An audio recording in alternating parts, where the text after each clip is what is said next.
Assalamualaikum warahmatullahi wabarakatuh. Yang terhormat Bapak Hoirul Aziz Husyairi SEMSI selaku dosen pembimbing.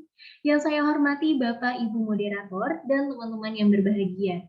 Sebelumnya, perkenalkan diri terlebih dahulu. Saya Damalia Viani dengan NIM 179, mahasiswa program studi manajemen agribisnis angkatan 55. Dalam kesempatan kali ini, saya akan membahas hasil ide pengembangan bisnis saya dengan judul Perluasan Pemasaran Produk Olahan Menggunakan Marketplace Shopee pada Sweetberry Agrowisata dengan pendekatan bisnis model kanvas. Hal yang melatar belakangi pengambilan judul seminar hasil ini adalah sebagai berikut.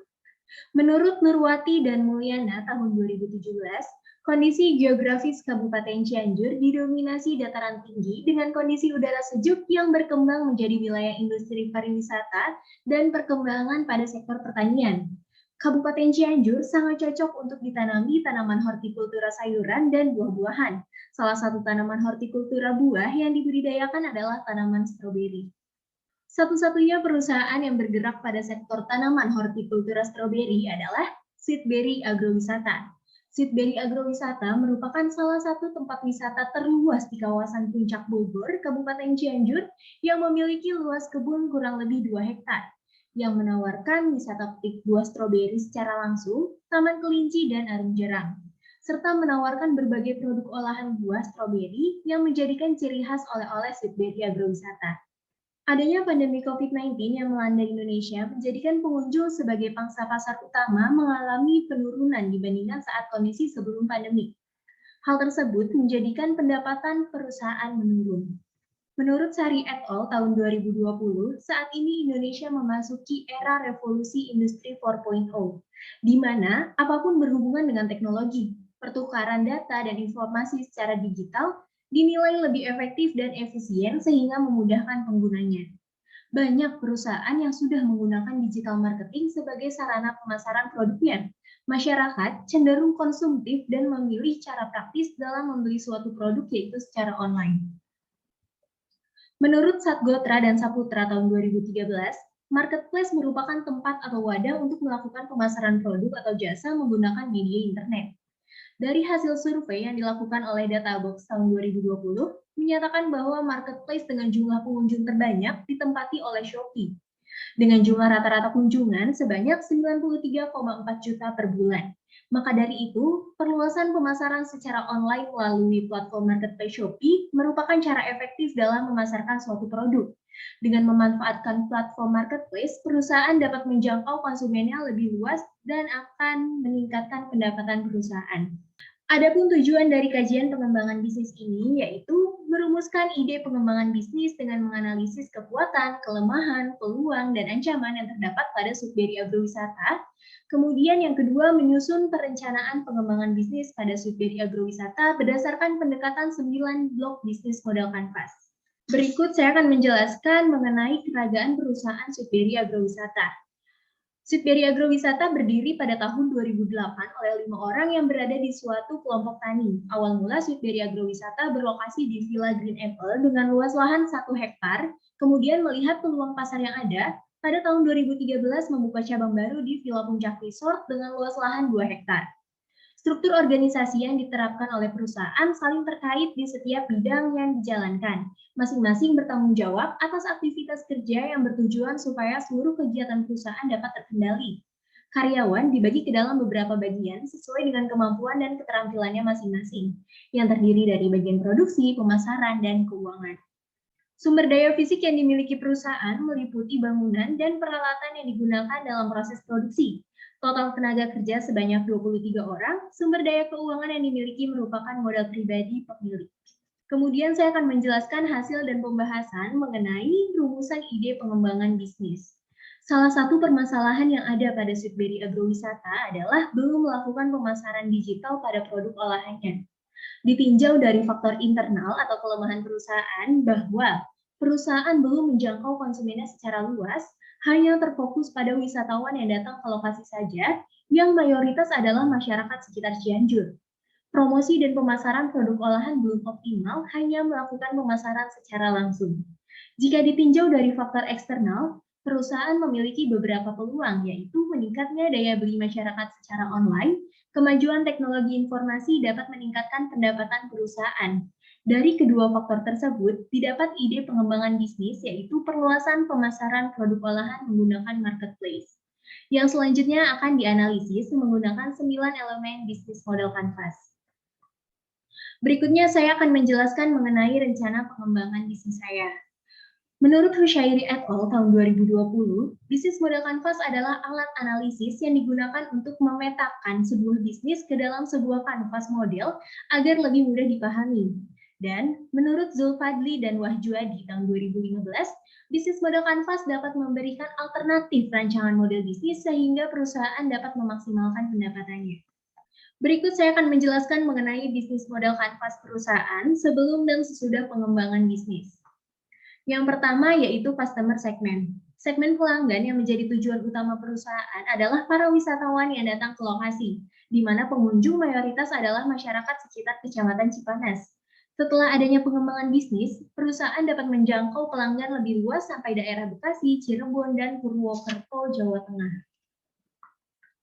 Berikut yaitu value proposition.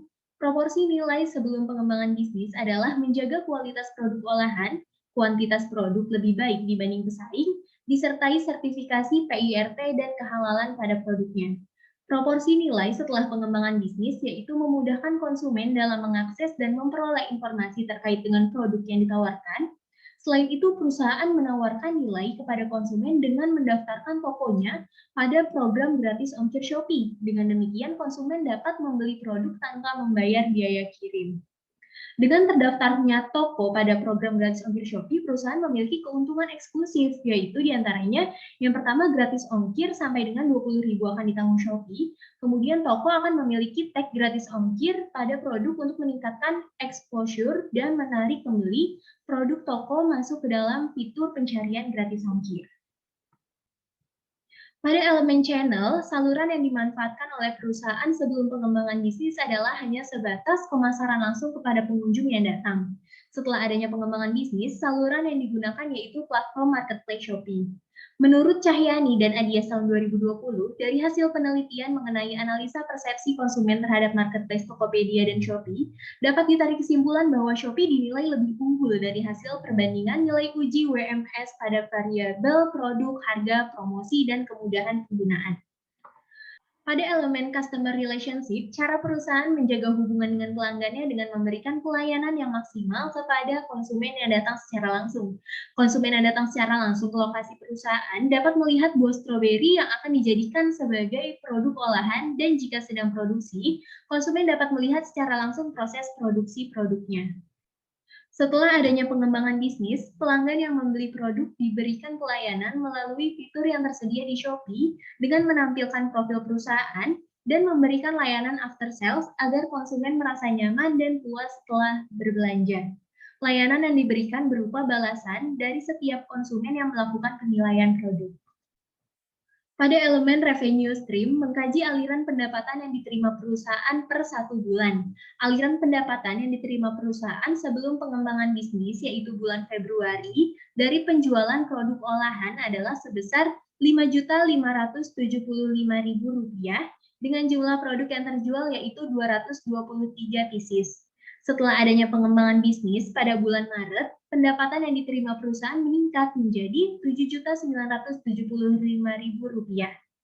Rincian pendapatan yang diterima perusahaan setelah pengembangan bisnis dapat dilihat pada tabel 1 dengan jumlah penjualan produk pada bulan Maret yaitu 319 pieces.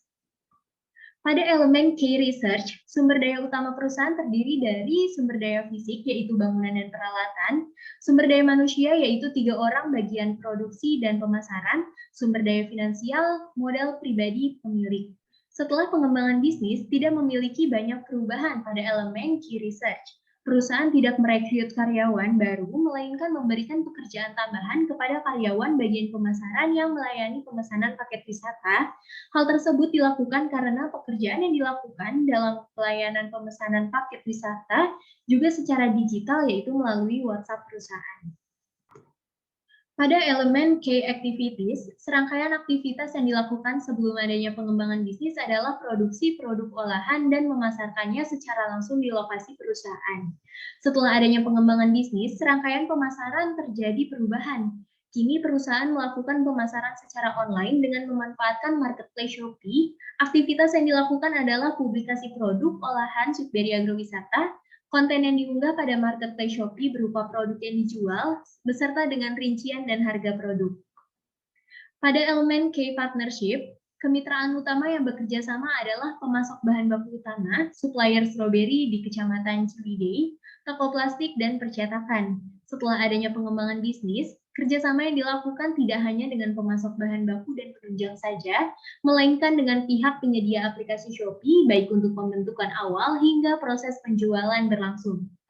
Pendirian toko pada platform marketplace Shopee membutuhkan berbagai persyaratan yang harus disepakati oleh calon penjual, dan penjual juga harus mengikuti syarat dan ketentuan yang berlaku agar perusahaan tidak mendapatkan poin penalti. Berikutnya, blok elemen cost structure terdiri dari biaya yang dikeluarkan perusahaan untuk menjalankan bisnisnya, yaitu meliputi analisis laporan laba rugi dan RC rasio.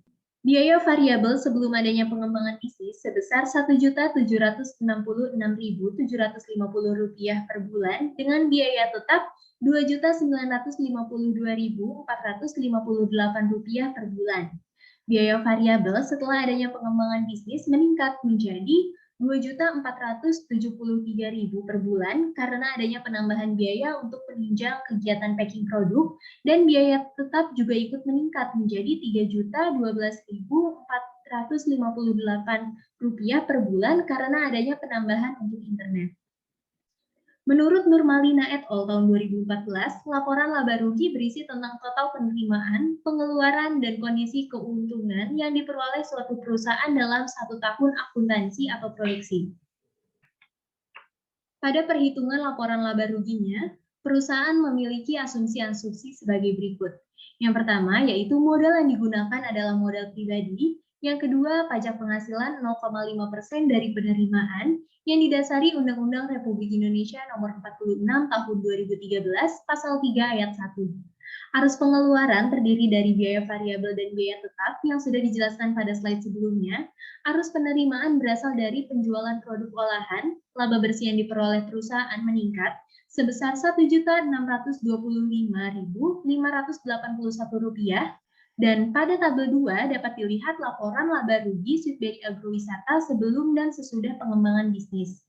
Keuntungan yang diperoleh perusahaan meningkat sebesar Rp1.625.581 yang ditandai dengan meningkatnya RC rasio perusahaan dari 1,18 menjadi 1,45, yang artinya setiap Rp1 biaya yang dikeluarkan maka akan menghasilkan pendapatan sebesar Rp1,45. Kesimpulan dari kajian pengembangan bisnis ini yaitu rumusan ide pengembangan bisnis yang didapat adalah perluasan pemasaran secara online menggunakan platform marketplace Shopee. Ide pengembangan bisnis ini diperoleh dari hasil analisis faktor internal dan faktor eksternal, di mana perusahaan dapat menggunakan kelemahan perusahaan dengan memanfaatkan peluang yang ada. Kemudian berdasarkan analisis ke-9 elemen blok bangunan bisnis model kanvas, menghasilkan penambahan yang ditujukan pada 9 blok sebagai penyempurnaan model bisnis yang ada. Dari hasil perhitungan laporan laba rugi, laba bersih yang diterima perusahaan meningkat sebesar Rp1.625.581. Pada analisis RC rasio mengalami peningkatan dari 1,18 menjadi 1,45. Walaupun ada peningkatan pada biaya tetap dan biaya variabel, tetapi pendapatan perusahaan juga ikut meningkat. Adapun saran yang dapat diberikan kepada perusahaan dalam menjalani strategi yang telah ditetapkan, yaitu melakukan kegiatan pemasaran secara online menggunakan platform marketplace Shopee agar dapat menjangkau pelanggan yang lebih luas. Seiring berjalannya waktu, perusahaan dapat mengimplementasikan dengan memperluas jaringan pemasaran menggunakan berbagai platform marketplace yang tersedia agar dapat terus meningkatkan penjualan dan promosi produk sehingga pendapatan perusahaan terus meningkat.